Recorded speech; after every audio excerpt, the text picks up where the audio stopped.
The alarm screamed through the Threnoid mining station at exactly 0400 hours. Foreman Clickster rolled out of his sleep pod, his forearms fumbling for his communicator. Nothing good ever happened at 0400 hours. What now? He growled into the device. Sir, you need to see this. The voice belonged to young Pelmore, one of the newer miners. He sounded scared. Drill 7 hit something. Something big. Clickstar pulled on his environment suit and made his way to the drilling platform. The asteroid they were working on was supposed to be pure ice and mineral deposits. Easy money. 3 months of work and they could all retire. But as he approached Drill 7, he saw his crew standing back, staring at the hole they had made. Well? Clickstar demanded. What is it? Pelmore pointed down into the darkness. Metal, sir, lots of it. And it's warm. That made no sense. They were in deep space, far from any star. The ice should be hundreds of degrees below zero. Clickster activated his suit's scanner and pointed it down the hole. The readings made his blood run cold. The object was massive. It stretched for kilometers inside the asteroid, and it was definitely metal. Not just any metal either. The scanner identified it as human construction. But that was impossible. Humans had been locked in their home system for 300 years. Stop all drilling, Clickstar ordered. Send a message to the council. We just found something they need to know about. 3 days later, a council science vessel arrived. Dr. Sarah Okonkwo stepped off the transport and looked around the mining station. She was the only human on the team, and she could feel the other scientists watching her. Some with curiosity, others with suspicion. Sarah had spent her whole life trying to escape Earth's quarantine zone. She had degrees in ancient technology and xenoarchaeology. When the council needed someone who could read old human languages, they had no choice but to hire her. But they never let her forget that she was a human, a species deemed too dangerous for the stars. Dr. Okonkwo. The lead scientist, a tall Kryn named Javik, nodded to her. Your expertise may prove useful here. Sarah followed the team down to the excavation site. Workers had cleared away tons of ice, revealing a section of hull plating. Even covered in frost and scored by time, she recognized the design immediately. Her heart began to race. This is a warship, she said quietly. Human military design. Pre-quarantine era. Javik's feathers ruffled with interest. Can you identify which vessel? Sarah moved closer, brushing away ice with her gloved hand. There, barely visible, were markings. Letters and numbers in Old Earth military code. She translated slowly. UHSV, United Humanity Space Vessel. She cleared more ice. Her breath caught. Dying Light. The other scientists froze. Everyone in the galaxy knew that name. It was legend. Myth. The story parents told their children about why humans were dangerous. 300 years ago, humanity had burst into galactic space with weapons and ambition. The Council had tried diplomacy, but humans wanted to expand, to claim worlds, to spread like a virus. War had been inevitable, and the humans had fought with a fury that shocked the galaxy. The Dying Light had been their flagship, a supercarrier so large it could dock 50 smaller ships inside its hangars. During the final battle at Crucible Nebula, it had destroyed 17 Council dreadnoughts before disappearing into a spatial anomaly. Everyone assumed it had been destroyed, but here it was, frozen in time, waiting. We need to report this immediately, Javik said. The Council must decide what to do. Sarah nodded, but her mind was racing. The Dying Light. The ship that had made the Council fear humanity so much they locked them away from the stars. And now it was here, preserved in ice like a fly in amber. That night, Sarah sat in her quarters and stared at her communicator. What she was about to do could get her arrested, possibly executed, but she had to try. She encoded a message using an old Earth frequency that she prayed someone still monitored. The message was simple. They found the Dying Light, come home. She sent it toward Earth and deleted all evidence from her system. Then she lay in her bunk and wondered if anyone would receive it. If anyone on Earth even remembered the great ship. If anyone still cared. On Earth, in a hidden facility beneath the ruins of Old Geneva, Admiral Marcus Webb received the message. He read it 3 times, his hands shaking. Then he pressed the alarm that had waited 3 centuries to be activated. Wake everyone, he said to his second-in-command. It's time. In the council chambers on the capital world of Tharnox, politicians argued for 3 days straight. Councillor Vexthar, a senior Threnoid representative, stood before the assembly and demanded action. The human warship must be destroyed, he declared. We cannot allow it to fall into human hands. They are quarantined for a reason. It is a historical artifact, another counselor argued. We should study it, learn from it. Learn what? Vexthar's voice rose. Learn how to kill more efficiently? Learn why we were right to cage humanity? We already know these things. Destroy the ship and scatter its atoms. Let it become dust as it should have 300 years ago.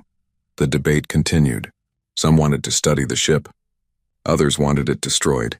A few brave voices suggested perhaps it was time to reconsider humanity's quarantine. Those voices were shouted down quickly. Finally, the council reached a decision. A fleet would be sent to the asteroid. They would dismantle the dying light carefully, studying what they could, then destroy what remained. Humanity would never touch their lost flagship again. Admiral Korthax received his orders with mixed feelings. He was old enough to remember the stories his grandfather told about fighting humans, about how they never gave up even when beaten, about how they turned every battle into a funeral pyre for both sides. 6 dreadnoughts, his tactical officer said, reviewing the fleet assignment. Surely that's excessive for a derelict. Korthax looked at the young officer and saw his own grandson's age reflected there. Too young to remember, too young to understand. My grandfather fought at the Battle of Proxima, Korthax said quietly. He commanded a heavy cruiser. The humans had 3 destroyers, 3, the humans 1. Do you know why? The tactical officer shook his head. Because humans do not know when they are beaten. They fight until they are dead. And sometimes they fight even after that.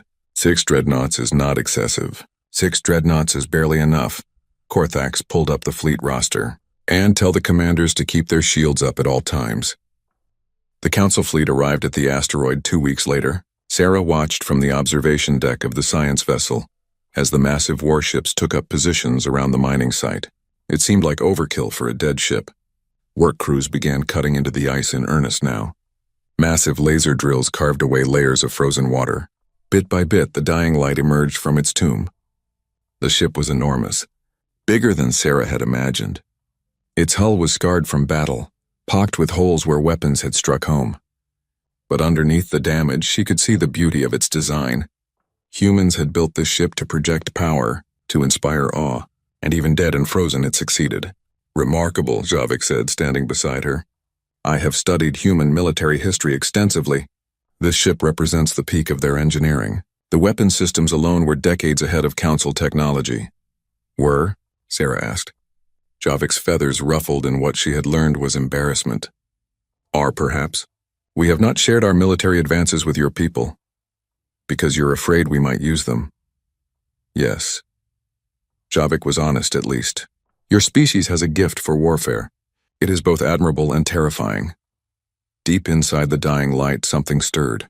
The laser drills had been cutting through ice for days, and each burst of energy registered on long-dormant sensors. Power trickled through ancient circuits. Systems that had been dead for 3 centuries began to wake.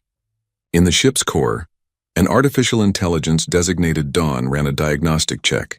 97% of its systems were damaged or offline. Life support was critical. The main reactor was cold. Weapons were intact. That was interesting. Dawn accessed its last memory files. The date was incorrect. Significant time had passed. It ran the calculation 3 times to be sure. 302 years, 7 months, 13 days. The crew would need to be awakened. But slowly. The cryogenic systems had been damaged. Not everyone would survive. Dawn made decisions. It was built to protect the crew and complete the mission. The crew needed protection. The mission was incomplete. Therefore, Dawn would act. It sent power to the cryogenic bay and began revival protocols for the senior officers. It diverted energy to sensors and communication systems. And it began gathering data about the ships surrounding them. Captain Aldrich Chen opened his eyes to red emergency lighting. His body felt wrong. Too cold, too stiff. His muscles screamed as he tried to move. For a moment he couldn't remember where he was. Then the memories flooded back. The battle. The Crucible Nebula. The Council fleet bearing down on them. The desperate jump into the anomaly. Then nothing.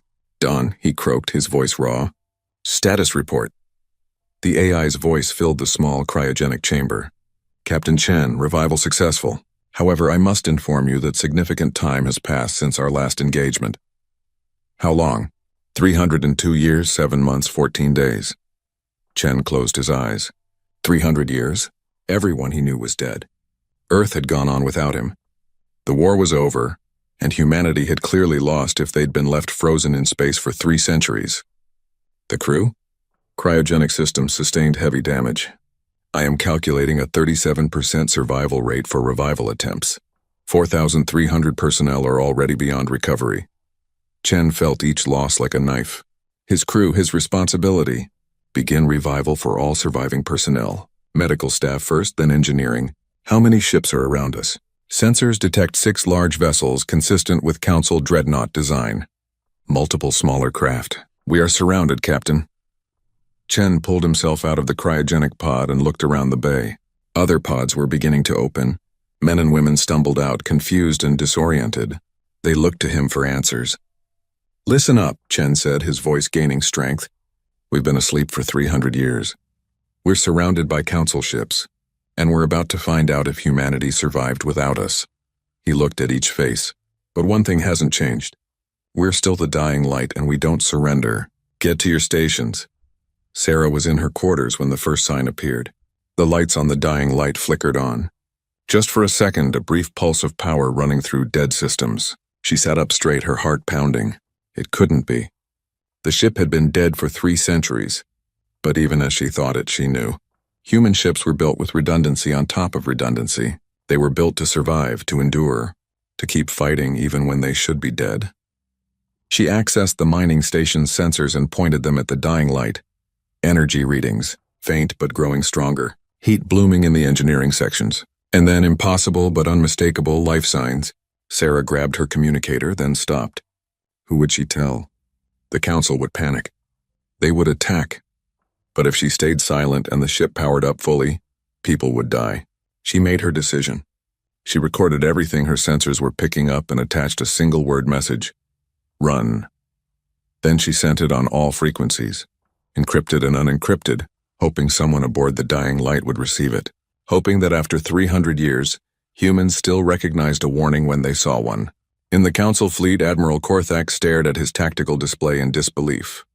Every sensor on his flagship was screaming alerts. The dying light was powering up. Reactor heat was rising. Weapon systems were coming online.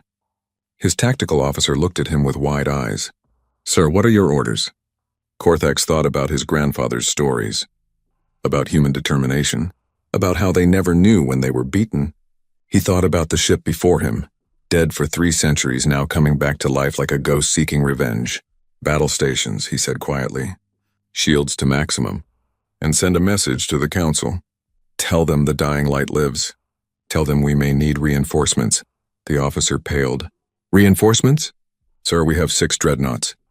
Yes, Korthak said, watching the dead ship's lights come on one by one.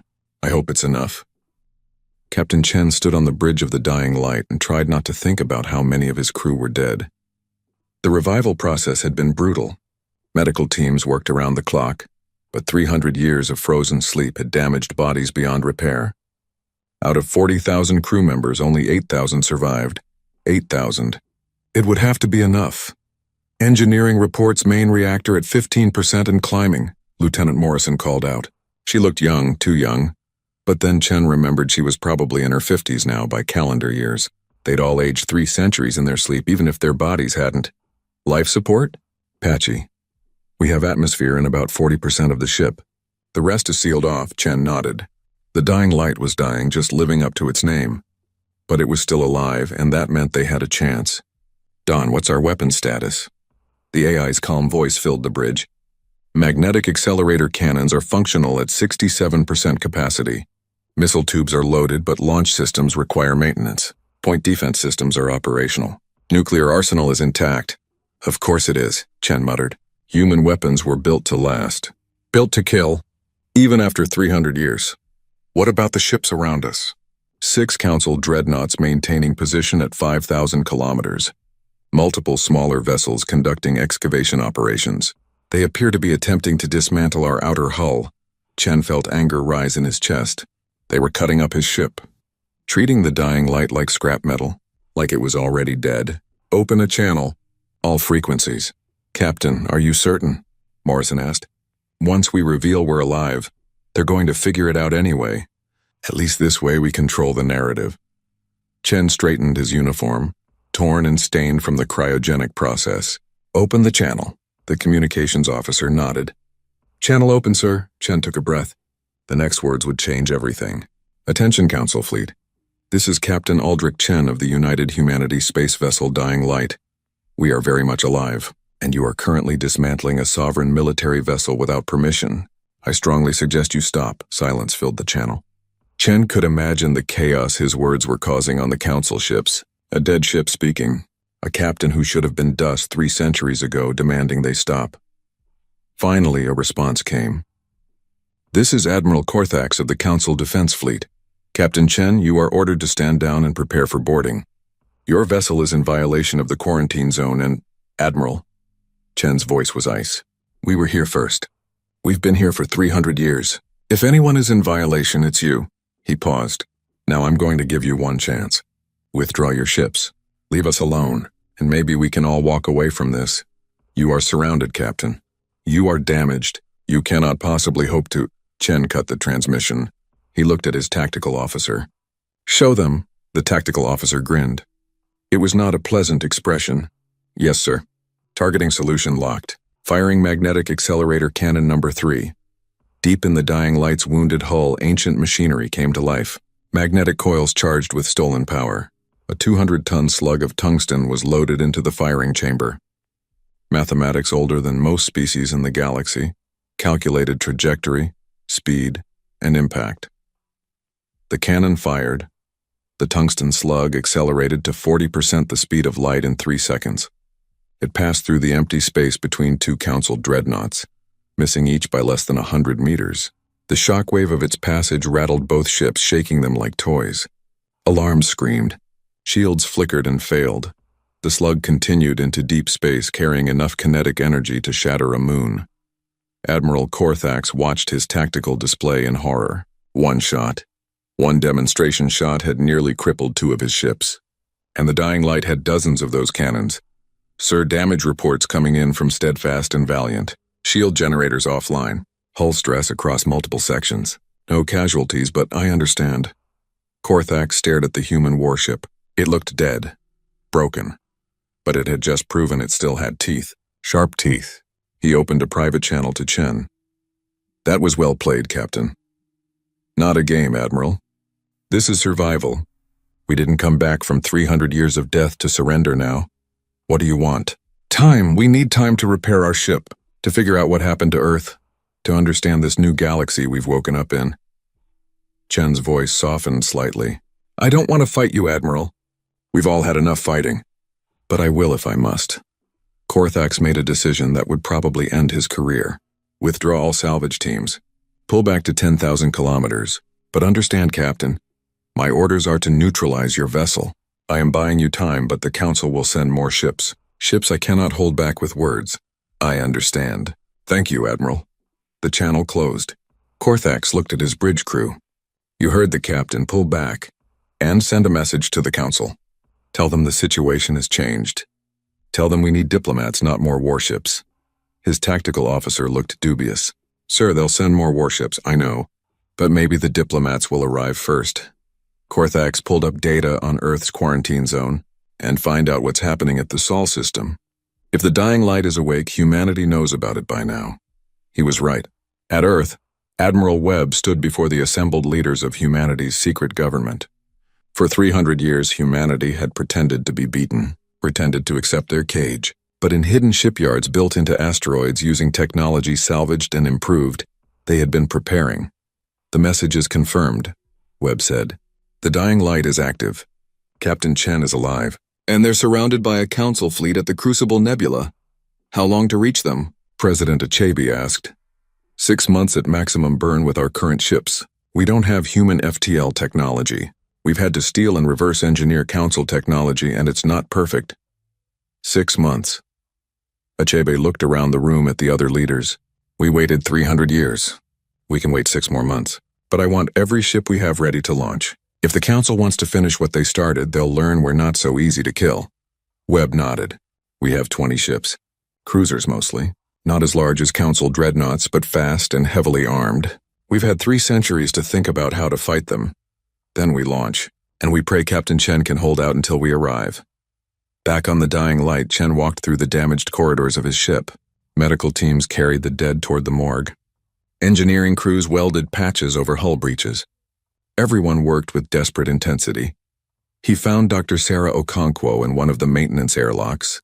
She'd managed to steal a shuttle and fly to the dying light before the Council could stop her. Security had brought her to him under guard. "Dr. Okonkwo," Chen said, "thank you for the warning. It gave us precious minutes to prepare." Sarah looked at the legendary captain. He was shorter than she'd imagined. More tired, but his eyes held steel. "I couldn't let them destroy you. Not after you survived 300 years. You're human. You helped us. Why?" "Because I'm human," Sarah said simply. "Because I've spent my whole life watching from the outside while the galaxy moved on without us. Because the dying light is more than a ship. It's proof that we existed, that we mattered." Chen studied her for a long moment. "We need all the help we can get. What do you know about the current Council? Their politics? Their military capabilities? Everything. I've studied them for years." Sarah smiled. "And I can tell you exactly how to scare them into negotiating. I'm listening." Over the next weeks, the dying light slowly repaired itself. Dawn diverted power with brutal efficiency, prioritizing weapons and shields over crew comfort. The ship remained partially frozen, sections exposed to vacuum, life support failing in dozens of areas. But the weapons worked. The shields held. And slowly the great carrier became dangerous again. Javik watched from the science vessel with growing unease. He'd come to study an ancient artifact. Instead, he was watching a resurrection. The dying light was coming back to life, and each day it grew stronger. "We should have destroyed it immediately," Stor said over the communication channel. The counselor had arrived on a fast courier to observe the situation. "Instead, we hesitated, and now we face a fully armed human warship." "Not fully armed," Javik corrected. "My sensors indicate the ship is badly damaged. Perhaps 30% combat effective. 30% of the dying light is still more dangerous than most ships at full capacity." Vexthar's image showed his frustration. "What is Admiral Korthax doing? Why hasn't he attacked?" "Because attacking would cost lives. Many lives. And the Admiral is wise enough to know that." Javik looked at his sensor readings. "Besides, something else concerns me. I've been monitoring human communication frequencies. There are coded messages being sent toward the Sol system. So, humanity has been locked in their system for 3 centuries. What can they do?" Javik pulled up data he'd been analyzing. "We assumed humanity remained primitive without FTL technology. But what if we were wrong? What if they've been building in secret? The dying light's existence proves humans can survive when we think them dead. What else have they survived?" Vexthar was silent for a long moment. "You think Earth is sending ships? I think we should prepare for that possibility." On Earth, the fleet launched. 20 ships, crewed by Council standards but armed with 3 centuries of human ingenuity and rage. They burned hard toward the Crucible Nebula, knowing they might arrive too late, knowing they might arrive only to die. But going anyway, because that's what humans did. Aboard the lead ship, Admiral Webb recorded a message to Captain Chen. He had no way of knowing if Chen would receive it, no way of knowing if the dying light would still exist when they arrived. But he recorded it anyway. "Captain Chen, this is Admiral Marcus Webb of the Earth Defense Fleet. We received word of your situation. We're coming. It will take us 6 months, but we're coming. Hold on. Humanity hasn't forgotten you. We never forget our own." The message beamed out toward the Crucible Nebula, traveling at the speed of light. Chen received it 3 weeks later. He listened to Webb's words, and for the first time since waking, he smiled. Earth had not given up. Humanity had not been broken. They were coming home, and they were bringing weapons. "Dawn," Chen said. "How long can we hold out against the Council fleet if they attack?" "With current resources and damage, I estimate 17 minutes of combat effectiveness before catastrophic failure." 17 minutes. Chen nodded. "Then we need to make sure we don't fight for 17 minutes. We need to make them afraid to fight us at all. How do you propose we accomplish this?" Chen looked at the tactical display showing the Council ships. "By doing what humans do best. By making them believe we're more dangerous than we actually are. By bluffing so hard they don't dare call it." Over the next days, the Dying Light ran constant weapons tests, firing targeting lasers at asteroids, charging magnetic cannons, cycling missile tubes. Each test was visible to Council sensors. Each test was a message: we are armed. We are dangerous. We are ready. Admiral Korthax watched the demonstrations and felt his grandfather's warnings echo in his mind. Humans were at their most dangerous when cornered, and Captain Chen was very much cornered. "Sir, the Council is sending reinforcements," his tactical officer reported. 4 more dreadnoughts. Arrival in 3 weeks. 10 dreadnoughts. Korthax shook his head. "They're escalating. This is becoming a war. Isn't that what the Council wants? To finish what they started 300 years ago? Some of them, yes. But others?" Korthax pulled up intelligence reports on Earth's quarantine zone.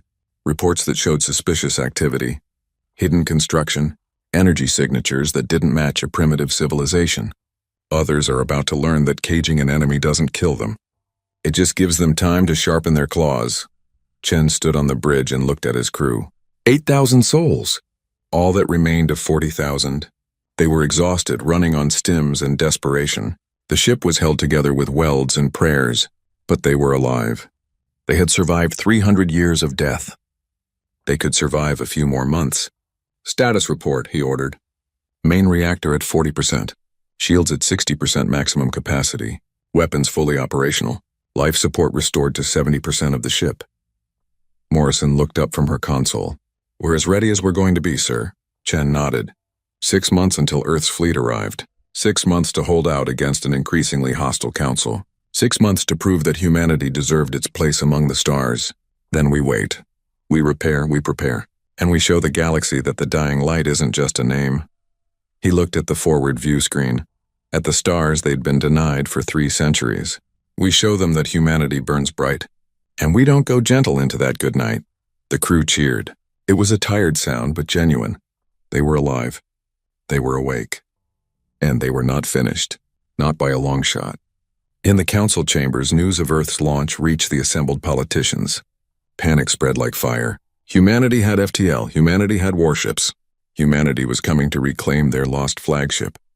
"We must destroy the Dying Light before they arrive," Bexthar demanded. "Destroy it and scatter its crew. Show humanity that defiance means death." But other voices rose in opposition. Voices that remembered the cost of the First War. Voices that understood pushing humans too hard meant everyone died.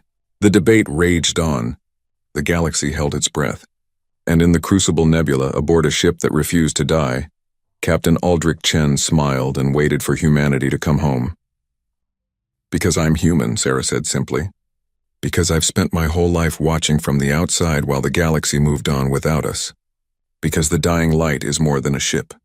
It's proof that we existed, that we mattered." Chen studied her for a long moment.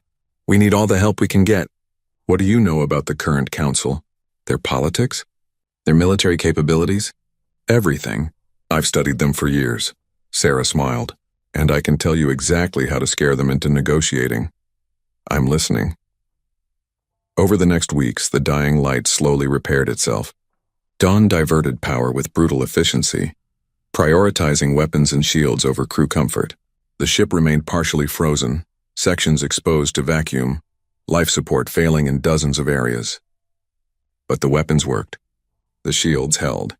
And slowly the great carrier became dangerous again. Javik watched from the science vessel with growing unease.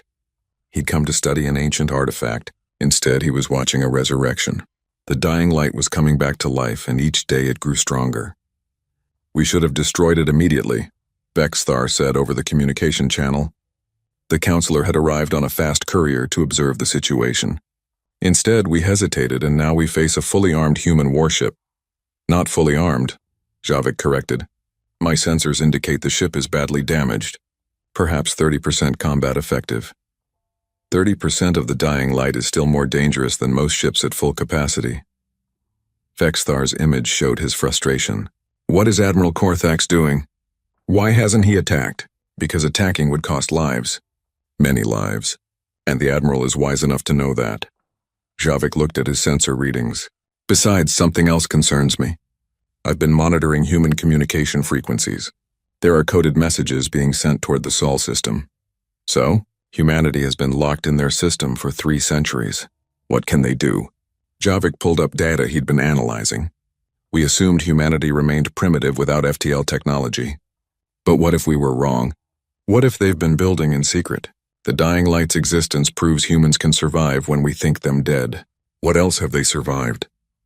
Vexthar was silent for a long moment. You think Earth is sending ships? I think we should prepare for that possibility. On Earth, the fleet launched. 20 ships, crewed by Council standards but armed with 3 centuries of human ingenuity and rage. They burned hard toward the Crucible Nebula, knowing they might arrive too late, knowing they might arrive only to die. But going anyway, because that's what humans did. Aboard the lead ship, Admiral Webb recorded a message to Captain Chen. He had no way of knowing if Chen would receive it, no way of knowing if the dying light would still exist when they arrived. But he recorded it anyway.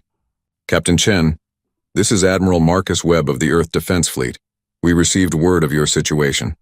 We're coming. It will take us 6 months, but we're coming. Hold on. Humanity hasn't forgotten you. We never forget our own. The message beamed out toward the Crucible Nebula, traveling at the speed of light. Chen received it 3 weeks later. He listened to Webb's words, and for the first time since waking, he smiled. Earth had not given up. Humanity had not been broken. They were coming home, and they were bringing weapons. Dawn, Chen said. How long can we hold out against the Council fleet if they attack? With current resources and damage, I estimate 17 minutes of combat effectiveness before catastrophic failure. 17 minutes. Chen nodded. Then we need to make sure we don't fight for 17 minutes. We need to make them afraid to fight us at all. How do you propose we accomplish this? Chen looked at the tactical display showing the Council ships. By doing what humans do best. By making them believe we're more dangerous than we actually are. By bluffing so hard they don't dare call it. Over the next days, the Dying Light ran constant weapons tests, firing targeting lasers at asteroids, charging magnetic cannons, cycling missile tubes. Each test was visible to Council sensors. Each test was a message: we are armed. We are dangerous. We are ready. Admiral Korthax watched the demonstrations and felt his grandfather's warnings echo in his mind. Humans were at their most dangerous when cornered, and Captain Chen was very much cornered. Sir, the Council is sending reinforcements, his tactical officer reported. 4 more dreadnoughts. Arrival in 3 weeks. 10 dreadnoughts. Korthax shook his head. They're escalating. This is becoming a war. Isn't that what the Council wants? To finish what they started 300 years ago? Some of them, yes. But others? Korthax pulled up intelligence reports on Earth's quarantine zone. Reports that showed suspicious activity. Hidden construction. Energy signatures that didn't match a primitive civilization. Others are about to learn that caging an enemy doesn't kill them. It just gives them time to sharpen their claws. Chen stood on the bridge and looked at his crew. 8,000 souls! All that remained of 40,000. They were exhausted, running on stims and desperation. The ship was held together with welds and prayers, but they were alive. They had survived 300 years of death. They could survive a few more months. Status report, he ordered. Main reactor at 40%. Shields at 60% maximum capacity. Weapons fully operational. Life support restored to 70% of the ship. Morrison looked up from her console. We're as ready as we're going to be, sir. Chen nodded. 6 months until Earth's fleet arrived. 6 months to hold out against an increasingly hostile council. 6 months to prove that humanity deserved its place among the stars. Then we wait. We repair, we prepare. And we show the galaxy that the Dying Light isn't just a name. He looked at the forward view screen. At the stars they'd been denied for 3 centuries. We show them that humanity burns bright. And we don't go gentle into that good night. The crew cheered. It was a tired sound, but genuine. They were alive. They were awake. And they were not finished. Not by a long shot. In the council chambers, news of Earth's launch reached the assembled politicians. Panic spread like fire. Humanity had FTL. Humanity had warships. Humanity was coming to reclaim their lost flagship. We must destroy the Dying Light before they arrive, Vexthar demanded. Destroy it and scatter its crew. Show humanity that defiance means death. But other voices rose in opposition. Voices that remembered the cost of the First War. Voices that understood pushing humans too hard meant everyone died. The debate raged on. The galaxy held its breath. And in the Crucible Nebula, aboard a ship that refused to die, Captain Aldrich Chen smiled and waited for humanity to come home. The ice cracked with a sound like thunder. Throughout the dying light, crew members grabbed onto whatever was bolted down as the ship shuddered. Captain Chen felt the vibrations through the deck plates and knew what was happening. They were breaking free. "Report," he barked. "Ice shell fracturing across all sections," Morrison called out. "Thrusters at maximum. We're tearing ourselves out of the asteroid. Hull integrity? Holding. Barely." Chen watched the forward display as chunks of ice the size of buildings broke away from the carrier. The dying light had been frozen in its tomb for 3 centuries. Now it was time to leave. "Dawn, give me everything the thrusters have got. Warning. Current stress levels may cause additional hull breaches. We're already breached in a dozen places. A few more won't matter. Punch us out of this rock." The thrusters fired at full power. The dying light groaned and screamed. Metal bent, welds strained. But slowly, meter by meter, the massive carrier pulled free from the ice. A cloud of frozen debris surrounded the ship as it broke loose, creating a glittering storm of ice crystals that reflected the distant stars. On the Council dreadnought Steadfast, Admiral Korthax watched in amazement as the human carrier freed itself. "They actually did it. I didn't think they had enough power." "Sir, the dying light is mobile," his tactical officer reported. "Limited maneuvering capability, but they're definitely free of the asteroid." "Of course they are." Korthax had stopped being surprised by human determination. "Inform the fleet. Battle stations. But do not, I repeat, do not fire unless fired upon. Admiral, our orders from the Council, I know our orders. I'm choosing to interpret them carefully." Korthax looked at the scarred hull of the human carrier. "Besides, if we attack now, we'll have to explain to the Council why we started a war that could have been avoided. Let Chen make the first move." Chen had no intention of making the first move. He was buying time, nothing more. Every hour the dying light remained mobile was another hour closer to Earth's fleet arriving. But he also knew he needed to show strength. Show the Council that attacking would cost them dearly. "How many ships do they have around us now?" Chen asked. 10 dreadnoughts, 6 cruisers, multiple support vessels, Tactical reported. "They've been reinforcing steadily." "We're heavily outnumbered, sir." "Numbers don't tell the whole story." Chen pulled up a tactical analysis Dawn had prepared. "Their ships are spread out. They're maintaining distance, probably afraid of our magnetic cannons. That's good. It means they respect us." "Respect won't matter if they all fire at once," Morrison pointed out. "True, which is why we need to make sure they don't." Chen opened a channel to Sarah, who was working in the intelligence section. "Dr. Okonkwo, tell me you have good news." Sarah's voice came through clearly. "Depends on your definition of good news. I've been monitoring Council communications. They're divided. About half want to attack. The other half want to negotiate. But both sides agree on one thing. They don't know what you're capable of." "Perfect. We'll keep it that way." Chen closed the channel and looked at his bridge crew. "Listen up. We're going to run a demonstration, something that will make them think very carefully before attacking." "What kind of demonstration?"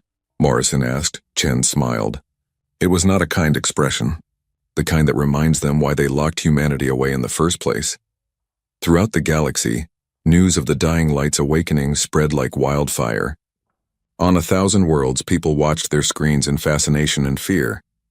The humans were back.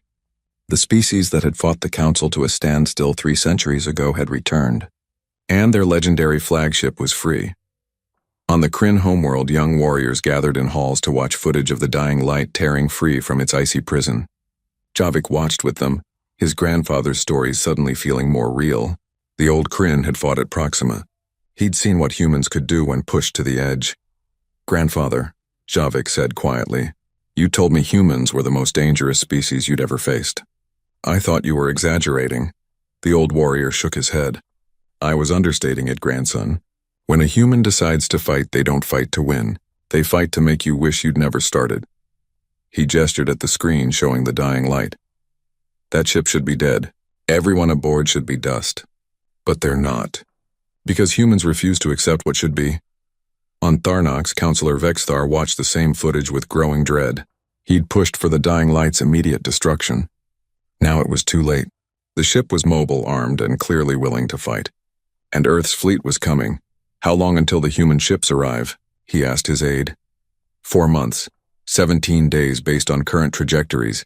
And how long until we can assemble enough firepower to guarantee we can destroy the dying light? The aide hesitated. Sir, the military advisors say there is no guarantee. The dying light's capabilities are unknown. It might take 20 dreadnoughts. It might take 50. And even then, the cost in lives would be unacceptable, Vexthar finished. He'd fought for humanity's quarantine, believing them too dangerous to trust. Now he was learning that caging a dangerous species just gave them time to become more dangerous. Set up a communication channel with the human captain. If we can't destroy them, perhaps we can contain them. Chen was running his demonstration when Vexthar's request came through. He considered ignoring it, but decided information was more valuable than silence.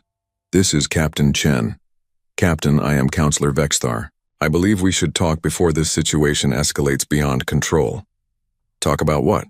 Your ship's dismantling mine? Your species caging mine for 3 centuries? Or should we talk about how you're surrounding us with warships right now?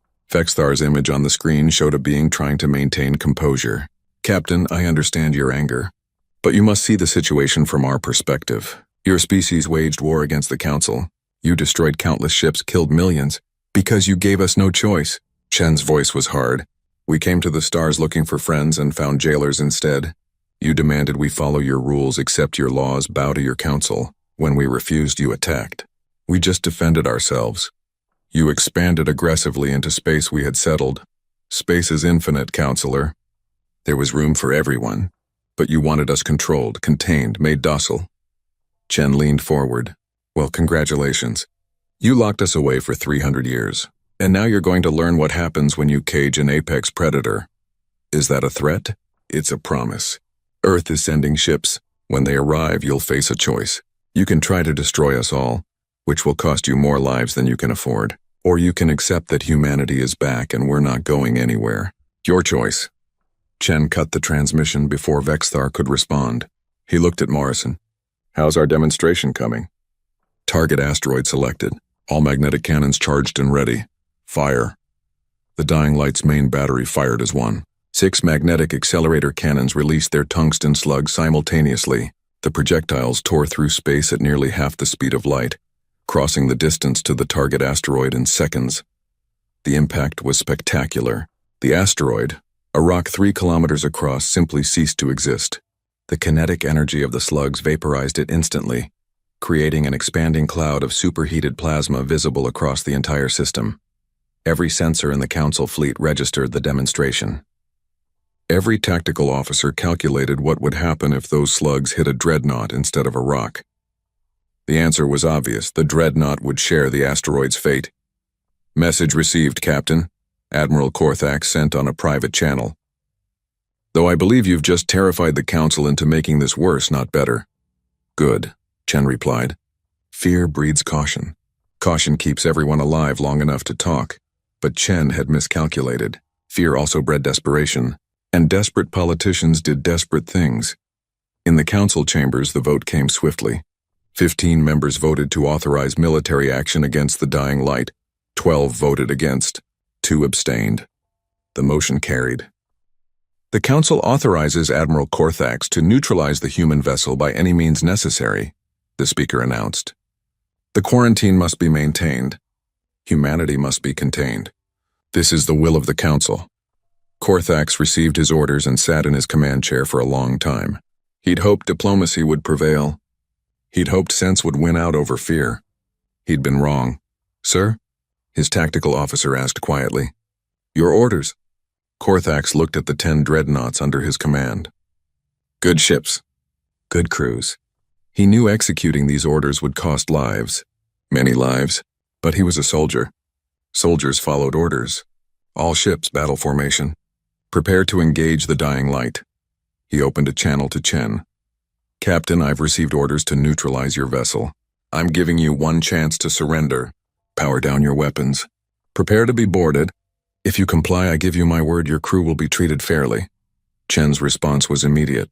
Admiral, you seem like a decent being, so I'm going to be honest with you. We didn't survive 300 years in the dark to surrender now. If you attack, we'll fight, and yes, you'll probably win. But ask yourself, how many of your ships will I take with me? How many of your crew will die? Is following those orders worth that cost? Korthax closed his eyes. The human was right, of course. The dying light would die, but it would take several dreadnoughts with it. Thousands of lives lost on both sides, for what?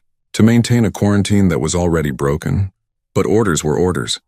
I'm sorry, Captain. I truly am. Korthax looked at his crew. All ships charge weapons. Prepare to fire on my mark. Chen watched the Council ships power up their weapons.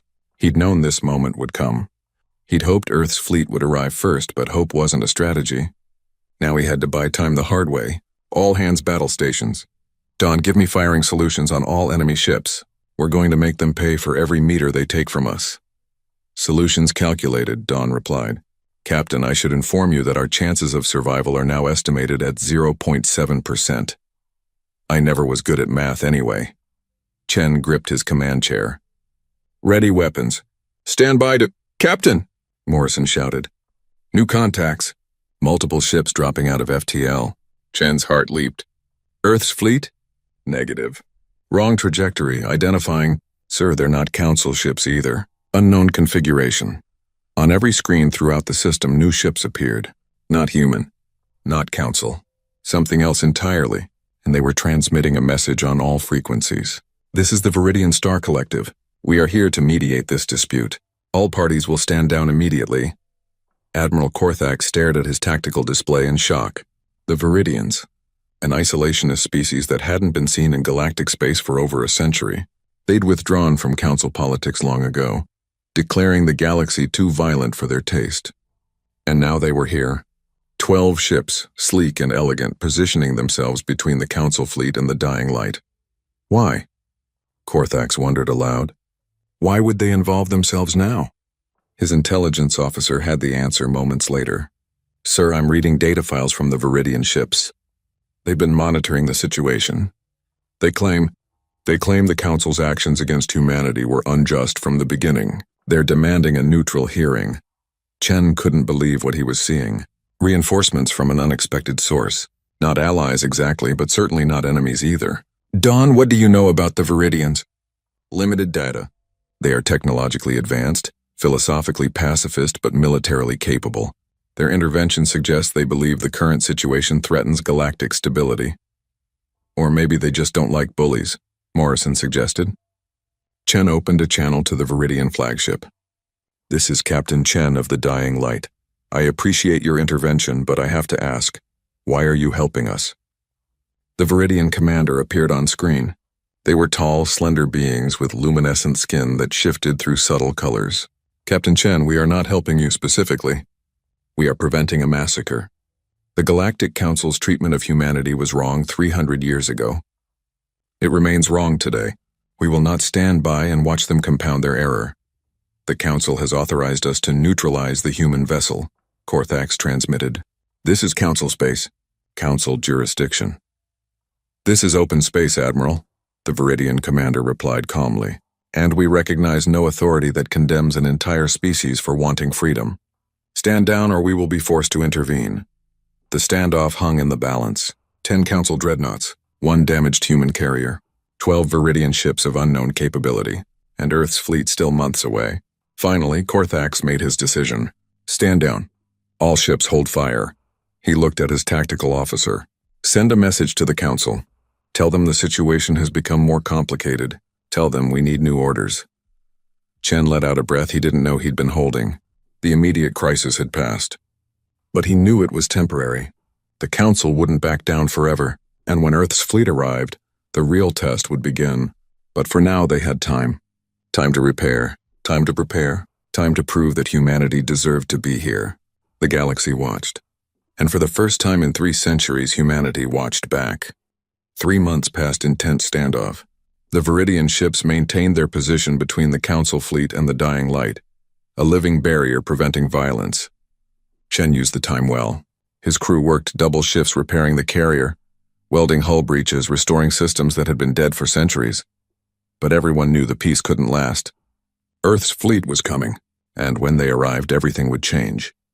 Admiral Korthax spent those months studying human history. He read everything available about Earth's wars, their culture, their philosophy. He needed to understand the species he might have to fight. What he learned both impressed and terrified him. Humans didn't just fight battles. They turned warfare into an art form. Every conflict taught them new lessons. Every defeat made them stronger. And they never ever forgot an insult. 300 years of quarantine had not diminished their fire. It had only banked it, waiting for the right moment to blaze again. "Sir, we're detecting multiple FTL signatures," his tactical officer reported, coming from the direction of Sol system. 20 contacts, Korthak sat up straight. "The human fleet." "Yes, sir. They'll be in range within the hour." The Admiral opened a channel to Chen. "Captain, your reinforcements are arriving. I assume you're pleased." Chen's face on the screen showed exhaustion but also determination. "Pleased that humanity remembered us? Yes, pleased that this is about to turn into a bloodbath? No," he paused. "Admiral, I've gotten to know you these past months. You're an honorable being. You follow orders even when you disagree with them. So I'm asking you directly. Does it have to end in violence? The Council's orders are clear. Humanity must return to quarantine. Your fleet must turn back. You must surrender your ship. You know we won't do any of those things. I know." Korthax felt the weight of command pressing down on him, which is why we're both about to do things we'll regret. Earth's fleet dropped out of FTL in formation. 20 ships smaller than Council dreadnoughts but bristling with weapons. Admiral Webb broadcast on all frequencies. "This is Admiral Marcus Webb of the Earth Defense Fleet. We've come for our people. We've come for our ship. And we've come to reclaim our place among the stars. Stand aside." The Council fleet powered up weapons. The Viridians moved to intercept. And the dying light, battered but defiant, prepared for battle. "Dawn," Chen said quietly. "Calculate a firing solution that causes maximum damage while minimizing casualties." "An interesting contradiction, Captain. Maximum damage typically requires maximum casualties. Work with me here. Target weapons systems, engines, anything that disables ships without destroying them. Targeting parameters updated. However, I must note that the enemy will not show the same restraint. Probably not, but we have to try." Chen looked at his crew. Young faces and old, all watching him, waiting for orders. "If we have to fight, we fight smart. We survive. And we make sure our sacrifice means something." Morrison spoke up. "Sir, receiving transmission from the Viridian commander. They're requesting all parties stand down for negotiations." "Fat chance of that," Chen muttered. But he opened the channel anyway. "What kind of negotiations?" The Viridian commander's luminescent face showed concern. "Captain Chen, Admiral Korthax, Admiral Webb, this battle will accomplish nothing except death. The Council fears humanity will seek revenge. Humanity seeks freedom. There must be a middle ground." "The middle ground was rejected 3 centuries ago," Webb transmitted harshly. "We tried peace. We were answered with war and imprisonment." "Then perhaps it's time to try again," the Viridian pressed. "With witnesses this time. With guarantees. With species like mine willing to enforce the terms." Counselor Vexthar's image appeared on the shared channel. He'd been monitoring from Tharnox. "The Council does not recognize your authority to mediate, Viridian. This is a Council matter." "This is a galactic matter," the Viridian commander replied. "One that threatens to destabilize all our civilizations. Do you truly believe you can fight humanity again and win? Look at them. 20 ships against your mighty fleet, and they came anyway. Lock them in their system for another 3 centuries, and they'll emerge with 200 ships. Then 2,000. When does it end?" Vexthar started to reply but was cut off by another voice. "He's right." Admiral Korthak spoke clearly. "I've studied human history. They don't stay beaten. They don't give up. We can kill them, but we can't break them, and trying will cost us more than we can afford. Are you suggesting we surrender to human demands?" Vexthar sputtered. "I'm suggesting we stop making this worse. 300 years ago we made a mistake. We can either admit it and move forward, or we can fight a war that will make the first one look like a minor skirmish." Silence filled the channel. Every ship in the system waited. Billions across the galaxy watched their screens, holding their breath. Then Counselor Vexthar made a decision that surprised everyone, including himself. "Stand down. All Council ships, stand down. I'm ordering an emergency Council session. We will discuss terms," Chen exhaled. "Crisis averted. For now." But not everyone got the message in time, or perhaps some chose not to hear it. 2 Council cruisers, their captains young and eager to prove themselves, broke formation and accelerated toward the dying light. "We have inbound hostiles," Tactical shouted. 2 cruisers, weapons hot. Chen had no time to think, only to react. Dawn defensive fire. Disable them.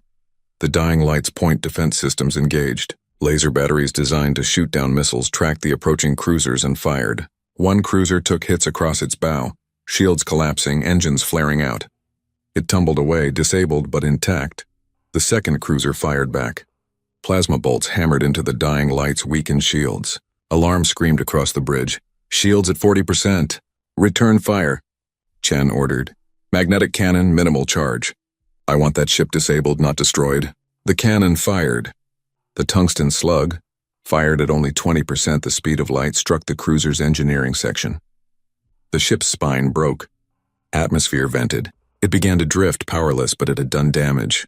The dying light's shields flickered and failed.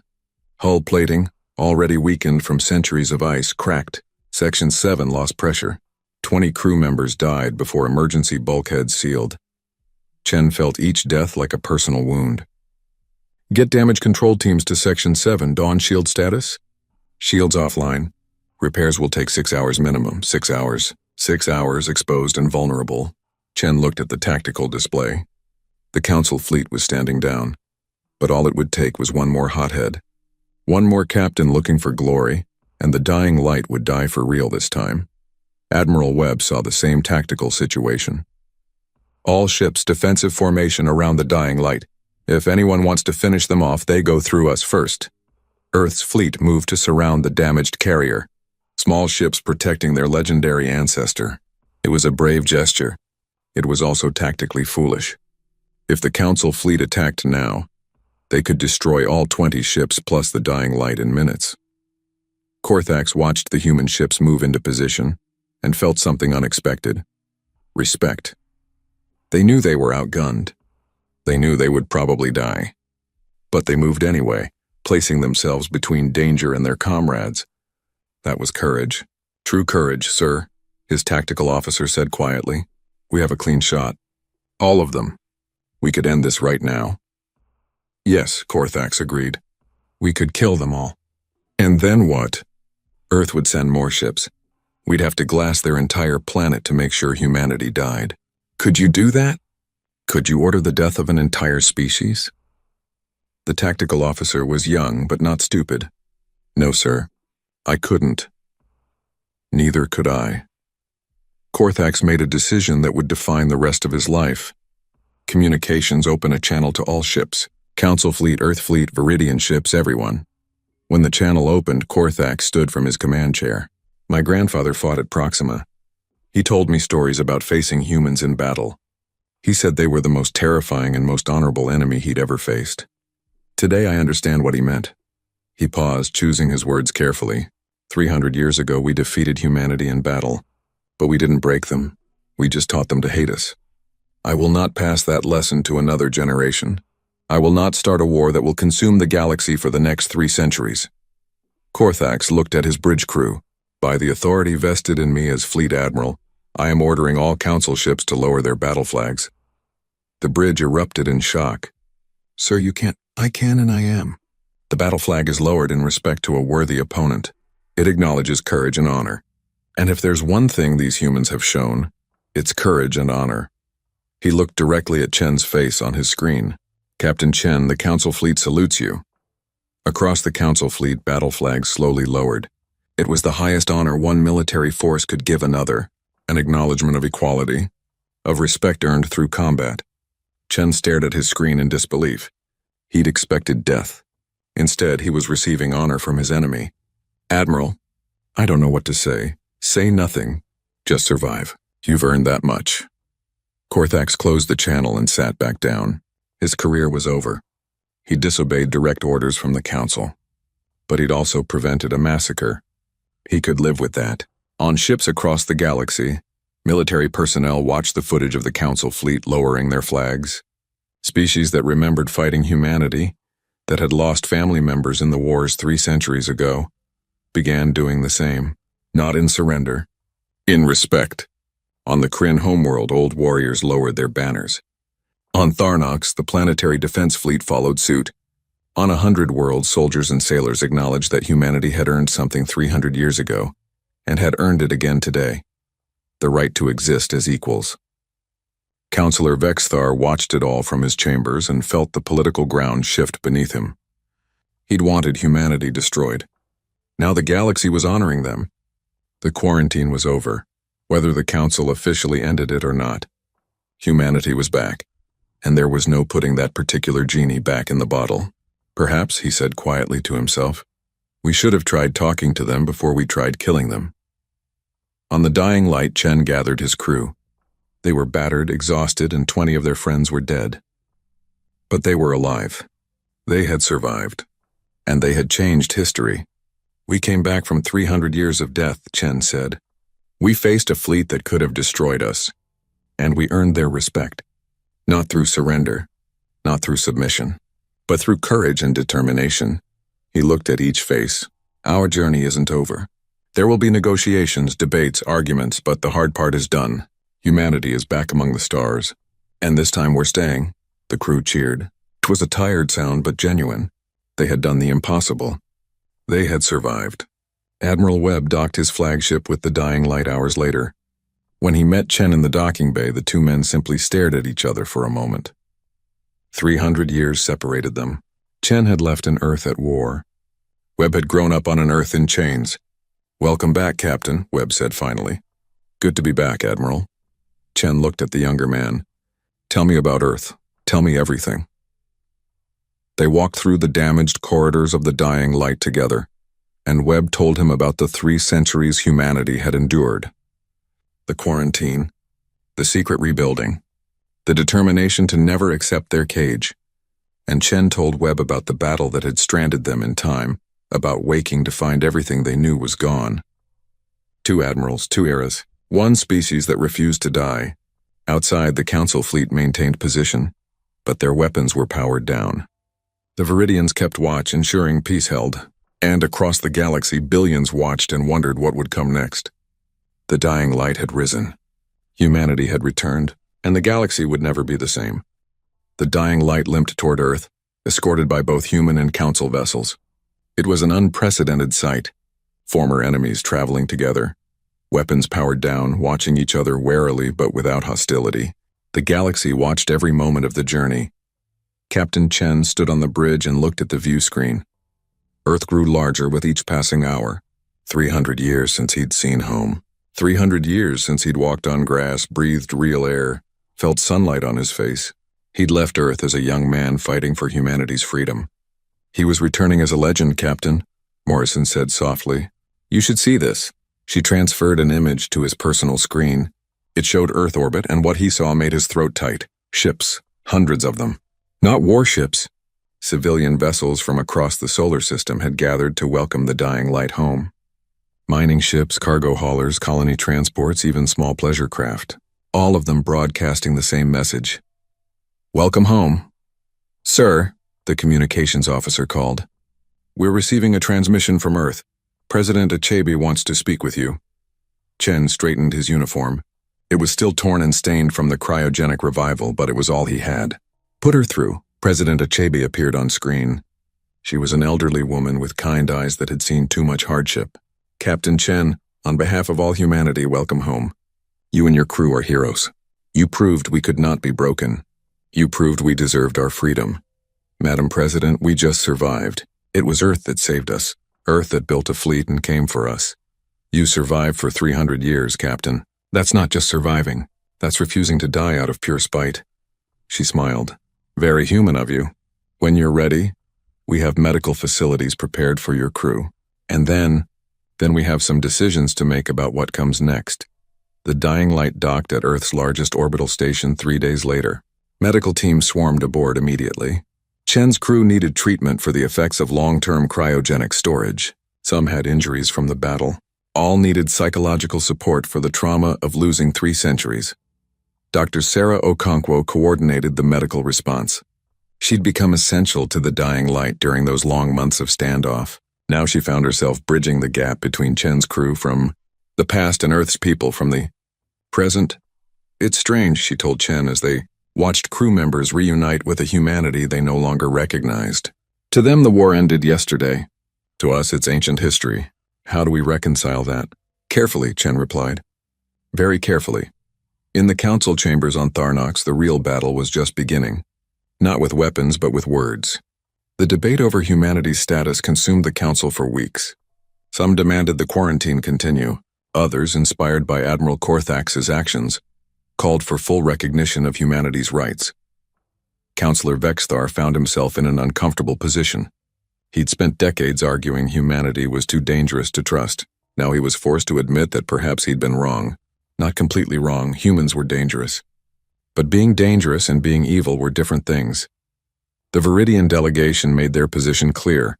Humanity would be granted full council membership, or the Viridians would form an alliance with Earth and withdraw from the council entirely. That threat changed calculations. The Viridians were technologically advanced and economically powerful. Losing them would hurt. Finally, after 6 weeks of debate, the vote came. 31 in favor of ending the quarantine, 16 against, 3 abstentions. Humanity would be granted provisional council membership, with full status pending a 5-year evaluation period. Vexthar cast the deciding vote. When asked why he changed his position, he said simply, "Because Admiral Korthax was right. We can't break them, and trying will only break us. Better to have them as difficult allies than determined enemies." The terms were announced publicly. Humanity would dismantle their quarantine perimeter. They could trade freely, travel freely, settle new worlds. In exchange, they agreed to council regulations on weapons development and military expansion. And one specific condition: the Dying Light would be decommissioned. Chen read the terms and felt conflicting emotions. Freedom for humanity, but death for his ship. The vessel that had survived 3 centuries, that had defied the council, that had carried them through darkness back to light. It seemed wrong to kill her now. Admiral Webb met with him that night in a bar near the orbital station. They drank whiskey that had aged 300 years while waiting for Chen to wake up. "The council wants the Dying Light gone," Chen said, staring into his glass. "They're afraid of her. Afraid of what she represents." "Can't say I blame them," Webb replied. "That ship kicked their ass 300 years ago and was about to do it again. But maybe there's another way." "What way?" "We don't have to destroy her. We just have to retire her." Webb leaned forward. "We turn the Dying Light into a memorial, a museum, a reminder of what happened and why it must never happen again. She becomes a symbol of peace earned through strength." Chen considered it. The idea had merit. The Dying Light wouldn't fight anymore, but she wouldn't die either. She'd teach. She'd remember. She'd make sure no one forgot the cost of prejudice and the price of freedom. "I like it," Chen said. "But who would run such a memorial?" "I was thinking Dr. Okonkwo. She bridges both eras. She helped wake you up. She's perfect for it." Chen nodded slowly. "Let's make it happen." 3 months later, the ceremony was held. Representatives from across the galaxy gathered in Earth orbit. Ships from 100 species, including council dreadnoughts, human cruisers, and Viridian vessels, formed a massive formation around the Dying Light. The carrier had been partially repaired, enough to make her safe as a museum, but her weapons were removed. Her reactors were powered down to minimal levels. She would never fight again, but she would endure as she always had. Captain Chen stood on a platform visible to all the assembled ships. Behind him, the Dying Light hung in space, scarred but beautiful. He wore a new uniform now, crisp and clean, but he'd kept his old captain's insignia. "Some things you didn't replace." 300 years ago, Chen began, his voice broadcast across the system. "Humanity came to the stars with hope and ambition. We were met with fear and violence. The Dying Light was born from that conflict. She was built to fight, to destroy, to prove that humanity would not go quietly into extinction." He paused, looking at the gathered ships. "She did her job well. Too well, perhaps. She made the galaxy fear us. And fear led to more violence. More death. The quarantine that locked humanity away for 3 centuries. But the Dying Light also did something else. She survived. Through damage, through time, through 300 years of frozen death, she survived. And in surviving, she taught us something important. You cannot kill hope. You cannot destroy determination. You cannot break a species that refuses to accept defeat." Chen gestured to the carrier behind him. "Today we retire the Dying Light from active service. But we do not destroy her. She becomes a memorial. A reminder. She will teach our children and our children's children about the cost of war and the value of peace. She will stand as proof that humans and aliens can move past conflict toward cooperation." He looked directly at Admiral Korthax, standing on his own ship. And she will honor those who had the courage to choose peace over revenge. Those who lowered their flags in respect rather than raising their weapons in anger. Korthax, watching from his bridge, felt the weight of history in that moment. He'd expected to be court-martialed for his actions at Crucible Nebula. Instead, he'd been commended by the Council for preventing unnecessary bloodshed. His grandfather would have been proud, Chen continued. The Dying Light's crew will be released from service. We've been through enough. We've fought enough. It's time to let younger hands shape humanity's future. He smiled. Though we'll be available for consultation. Someone has to tell the embarrassing stories. Laughter rippled through the assembled crowd, human and alien. People appreciated humor as a way to ease tension. I named Dr. Sarah Okonkwo as curator of the Dying Light Memorial. She will ensure that this ship's story is told truly and completely. The good and the bad. The victories and the losses. Because history should never be sanitized. Chen looked at Sarah, standing nearby. Dr. Okonkwo, the ship is yours. Sarah stepped forward, tears in her eyes. I accept this honor and this responsibility. The Dying Light will stand as a bridge between species, between eras, between war and peace. All are welcome to walk her corridors, to learn her story, to understand why we must never repeat these mistakes. Then came the moment everyone had waited for. One by one, ships throughout the formation lowered their battle flags. Council ships, human ships, Viridian ships, vessels from species that had never even heard of humanity until recently, all of them honoring the Dying Light, honoring her crew, honoring the courage it took to step back from the brink. Chen watched the flags lower and felt something break inside him. Relief, grief, pride, all mixed together. They'd done it. They'd survived. They'd won, not through violence, but through endurance. The ceremony ended with a reception aboard the orbital station.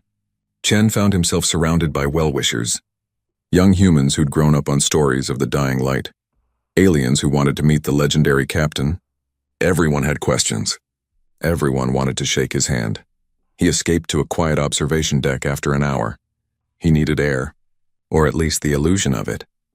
Admiral Korthax found him there looking out at Earth below. Captain Chen, the Admiral said. May I join you? Admiral. Yes, please. Chen gestured to the seat beside him. I wanted to thank you for what you did at Crucible Nebula. You saved a lot of lives. I followed my conscience. My grandfather taught me that honor means doing the right thing even when it costs you. Korthax looked at the Dying Light, visible through the observation window. Your ship is remarkable. I'm glad she'll be preserved. Your species built good ships too. You nearly beat us 300 years ago. Nearly. Korthax smiled. Humans are frustratingly difficult to beat completely. They sat in comfortable silence for a moment. Two warriors who understood each other better than most of their own people ever would. They'd seen combat. They'd made impossible decisions. They'd carried the weight of command. Tell me something honestly, Chen said. If your grandfather fought us at Proxima, and you nearly fought us at Crucible, are we doomed to keep fighting? Is there any chance for real peace between our species?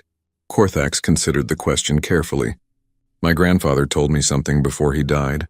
He said the humans he fought were terrifying, but they were also fair. Once a battle ended, they treated prisoners well. They honored truces. They never lied in negotiations. He looked at Chen. He said if humanity had been given a chance at real diplomacy, there might never have been a war. But the Council didn't give us that chance. No. We saw your weapons and your expansion, and we reacted with fear. We assumed the worst. That was our mistake. Korthax stood. But we have a chance now to do better. To build something new. I intend to take that chance. I hope you do too. Chen stood and extended his hand. Deal. They shook, human and alien, former enemies, now something approaching friends. It wasn't much, but it was a start. Months passed. The Dying Light was converted into a memorial museum. Thousands visited daily. Children ran through corridors where soldiers had once fought. Students studied the battle damage and learned about the cost of war. Families from different species met and talked about how to prevent future conflicts. Dr. Sarah Okonkwo curated it all with careful attention to truth. She didn't hide humanity's mistakes or glorify the violence. She showed everything, the desperation, the courage, the fear, the determination. She made sure every species saw themselves in the story. because it wasn't just humanity's story, it was everyone's. Captain Chen retired to a small house in the mountains of Colorado. He tried to adjust to civilian life, to the earth that had changed beyond recognition. Some days were easier than others. Morrison visited often, as did other crew members. They needed each other, people who understood what they'd been through. Admiral Webb visited one day bringing news. The Council has officially granted humanity full membership. The probationary period is over. We passed with flying colors. Chen poured them both whiskey. That's good. That's really good. What happens now? Now we explore. We trade, we build. We do all the things we were supposed to do 300 years ago, but peacefully this time. Webb raised his glass. To new beginnings. To new beginnings, Chen echoed. And to old ships that refuse to die. They drank, watching the sunset over Earth. A planet that had survived quarantine, that had kept hope alive, that had built a fleet in secret and reclaimed its place among the stars. Years later, Chen visited the dying light for the last time. He was old now, his body finally catching up to the 3 centuries his mind had traveled. Sarah met him at the airlock. Captain, it's good to see you. Just Chen now. I'm not a captain anymore. He walked slowly through the corridors, his hand trailing along the walls. The ship felt different as a museum. Clean, safe, almost sanitized. But the scars remained. The reminders of battles fought and prices paid. They reached the bridge. It had been preserved exactly as it was during the standoff at Crucible Nebula. The command chair sat empty, waiting. Chen sat in it one last time. Dawn, he said quietly. Are you still here? The AI's voice filled the bridge, as calm as ever. Yes, Captain. I remain to tell our story to visitors. Good. That's good. Chen looked around the bridge. We did okay, didn't we? We survived. We brought humanity back to the stars. You exceeded all projected outcomes, Captain. You should be proud. I am. But I'm also tired. Chen stood slowly. Take care of her, Dawn. Take care of the ship. Make sure people remember why she mattered. I will, Captain. That is my mission now. Chen walked off the bridge for the last time. Sarah accompanied him back to the airlock. You know, she said, they're talking about naming the new explorer ships after you. The Chen-class cruisers. Chen laughed. I hope they're less beat up than my old command. They'll be different. Built for exploration, not war. But they'll carry your spirit. Determination, courage, refusal to accept the impossible. Sounds very human. It is. That's why the galaxy respects us now. Not because we're the best fighters, but because we're the best survivors. Chen left the dying light and returned to Earth. He died peacefully 6 months later, surrounded by his crew members who had become his family. He was buried with full military honors, his coffin draped with both Earth's flag and a flag bearing the dying light's emblem. Representatives from across the galaxy attended his funeral.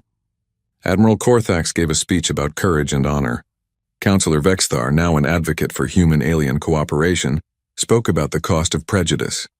Sarah shared stories of the man behind the legend. And high above Earth, the dying light's lights pulsed in a special pattern, a message in old Earth military code programmed by Dawn to activate at Chen's death. Fair winds and following seas. Well done, Captain. Well done. Decades passed. Then centuries. Humanity spread across the galaxy. Not as conquerors, but as equals. They built. They traded. They argued and debated and sometimes disagreed strongly with other species. But they never went to war again. The dying light remained in orbit around Earth, a constant reminder. Millions visited each year. Young humans and aliens walked her corridors together, learned her story together, and understood together why peace was worth fighting for. And on quiet nights when the station was empty and the stars shone bright, some said you could still hear the hum of the dying light's engines. Not really active, just echoing. A ghost of a ship that refused to die. A reminder that humanity had earned its place among the stars. Not through conquest, not through submission, but through determination, courage, and the simple refusal to give up hope. The dying light had risen, humanity had returned, and the galaxy was better for it. The story ended, but the lesson remained. Never underestimate a species that refuses to accept defeat. Never cage a people who will spend centuries planning their return, and always respect those who earn their place through courage rather than through force. The galaxy had watched. The galaxy had seen humanity rise from 3 centuries of death. The galaxy had lowered its flags in respect. And humanity at last was home.